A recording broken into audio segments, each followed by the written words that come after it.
Listrik yang kita pakai setiap hari ternyata punya harga yang tidak terlihat.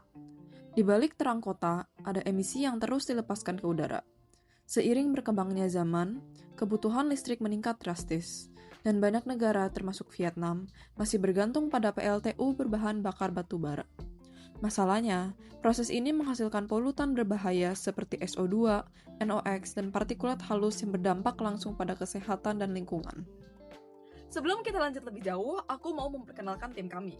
Pertama ada Bennett Munggalana Wangsawijaya, lalu ada aku, Angelina Rindinata, dan yang terakhir ada Niva Rifda Mulin.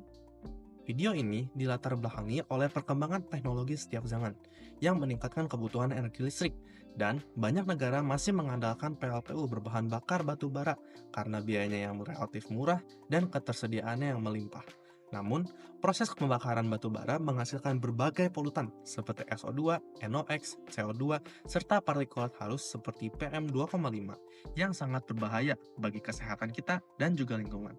Nah, untuk mengatasi hal ini, dikembangkan berbagai teknologi pengendalian emisi, seperti FGD untuk SO2, SCR atau SNCR untuk NOx, serta ESP dan backhouse filter untuk partikulat kecil. Nah, menariknya, pemilihan teknologi ini tidak bisa sembarangan karena sangat dipengaruhi oleh kondisi lingkungan, seperti suhu dan kelembapan atau iklim, dan harus diperhatikan juga regulasi yang ditetapkan di daerah tersebut. Nah, pada video kali ini, kami akan menjelaskan teknologi pengendalian emisi yang dapat digunakan di Vietnam Utara, serta juga Vietnam Selatan, di mana kedua wilayah ini memiliki iklim yang sangat berbeda. Oleh karena itu, diperlukan strategi pengendalian emisi yang berbeda agar tetap efektif dan efisien di masing-masing wilayah. Wet flue gas desulfurization itu merupakan teknologi untuk menghilangkan SO2 menggunakan slurry kapur atau batu kapur. Nah, teknologi itu memiliki efisiensi tinggi jika parameternya itu optimal, yaitu rasio liquid gas dan ukuran dropletnya pas. Nah, tantangan dari teknologi ini adalah suhu yang dingin. Suhu yang dingin itu dapat menyebabkan kristalisasi atau pembukuan dari slurry. Nah, solusinya adalah menggunakan trace heating pada pipa atau juga isolasi thermal system.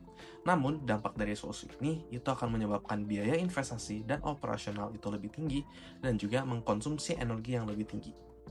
Kalau tadi kita sudah bahas teknologi untuk mengurangi SO2, sekarang kita pindah ke polutan lain yang juga jadi perhatian utama, yaitu NOx. Menariknya, kalau kita lihat ke belakang, industri PLTU di Vietnam dulu ini belum menggunakan teknologi secanggih sekarang untuk mengendalikan NOx. Waktu itu, belum ada teknologi yang seperti SCR atau SNCR, jadi mereka fokus ke pengendalian dari dalam proses pembakaran. Contoh, untuk mengatur udara pembakaran, teknologi yang digunakan dulu adalah low NOx burner atau over fire air. Kenapa? Karena cara ini lebih mudah diterapkan, tidak butuh alat tambahan yang besar, dan biayanya juga jauh lebih murah. Seiring meningkatnya kebutuhan listrik dan munculnya regulasi yang makin ketat, pengendalian emisi tradisional tidak lagi cukup karena emisi NOx yang tetap tinggi. Akibatnya, mulai digunakan teknologi yang lebih efektif seperti SCR dan SNCR. Sekarang, kalau kita bandingkan kedua teknologi ini, sebenarnya masing-masing teknologi ini memiliki karakteristik yang berbeda. SCR atau Selective Catalytic Reduction bisa dibilang lebih unggul karena seperti pada namanya, teknologi tersebut menggunakan katalis. SCR ini juga bekerja di suhu gas buang menengah dan mengeluarkan hasil yang sangat efektif, bahkan bisa mengurangi NOx sampai 80-90%. Tetapi, kekurangan dari SCR ini adalah harganya. Biaya mahal, sistemnya kompleks, dan juga membutuhkan ruang yang besar. Sedangkan SNCR atau Selective Non-Catalytic Reduction itu lebih simpel. Teknologi tersebut tidak menggunakan katalis, hanya memanfaatkan suhu tinggi di dalam furnace. Dengan itu, biayanya lebih murah dan juga sistemnya lebih sederhana. Namun, ada kekurangan tidak adanya katalis membuat efisiensinya hanya di sekitar 30-50%. Selanjutnya adalah perbandingan ESP versus backhouse filter. Nah, kedua alat tersebut itu merupakan alat untuk mengendalikan partikulat. Nah, backhouse filter itu bekerja dengan menyaring partikel menggunakan sebuah media kain. Nah, kelebihannya adalah efisiensi yang sangat tinggi, bahkan untuk partikel kecil. Namun, kelemahannya adalah sangat sensitif terhadap kelembapan. Dalam kondisi yang lembab, air itu dapat membuat tubuh menjadi lengket dan menyumbat filter, sehingga meningkatkan pressure drop dan menurunkan efisiensi. Nah, sementara itu, ESP itu bekerja dengan menggunakan gaya elektrostatik untuk menarik partikel ke plat kolektor tanpa menggunakan media kain. Keunggulan dari ESP adalah lebih stabil pada kondisi gas dengan kelembapan yang tinggi, karena tidak bergantung pada media filtrasi. Namun, secara umum efisiensi itu bisa lebih sedikit dibandingkan dengan backhouse filter untuk partikel yang sangat halus. Wilayah Vietnam yang kami akan bahas pertama adalah Vietnam Utara. Pada PLTU di Vietnam Utara, kondisi lingkungannya cukup menantang karena berada di iklim subtropis dengan suhu berkisar antara 5 hingga 15 derajat Celcius. Selain itu, wilayah ini juga sering mengalami fenomena, yaitu inversi suhu.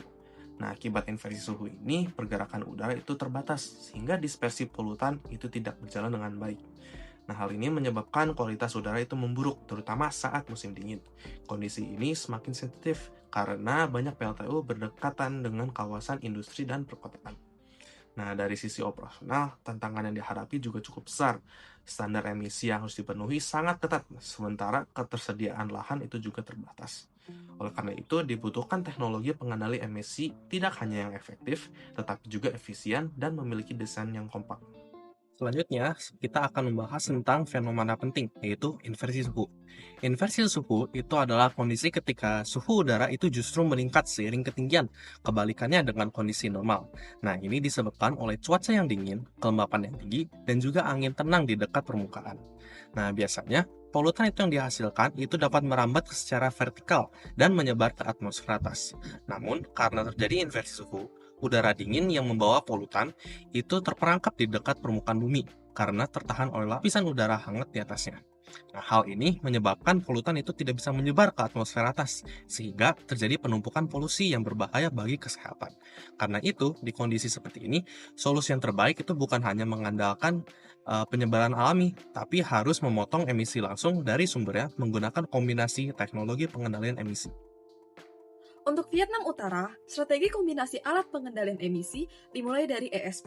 Jadi gas buangan akan melalui ESP dulu, lalu masuk ke SCR, dan yang terakhir adalah WFGD. Kalau kita lihat sistem pengendalian emisi ini, sebenarnya urutan alat tidak disusun secara acak. Penempatan teknologi menjadi sangat penting agar setiap alat bisa bekerja optimal tanpa saling mengganggu, seperti pada sistem filtrasi untuk air. Gas buangan pertama kali masuk masih mengandung badan partikulat, NOx, dan SO2. Karena itu, tahap pertama adalah ESP. ESP berfungsi untuk menghilangkan partikulat, terutama yang berukuran halus. Ini penting karena jika partikulat tidak disaring di awal, maka bisa mengganggu bahkan menyumbat proses di tahap berikutnya. Setelah gas menjadi lebih bersih, barulah masuk ke SCR. SCR menggunakan katalis untuk mereduksi NOx, sehingga sangat sensitif terhadap kotoran. Inilah alasan kenapa SCR tidak ditempatkan di depan, karena katalis bisa cepat terdeaktivasi jika masih banyak partikulat. Selain itu, SCR juga membutuhkan suhu gas buang yang masih cukup tinggi, agar reaksi dapat berlangsung optimal. Tahap terakhir adalah WFGD, yang berfungsi untuk menghilangkan SO2. WFGD ini menggunakan proses basa asing sehingga jika ditempatkan lebih awal, justru akan menurunkan suhu gas dan mengubah fasa, mengganggu kinerja alat lainnya. Oleh karena itu, WFGD selalu diletakkan di bagian akhir sebagai tahap pembersihan terakhir.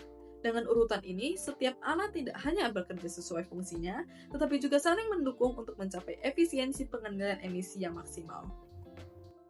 Wilayah selanjutnya adalah Vietnam Selatan.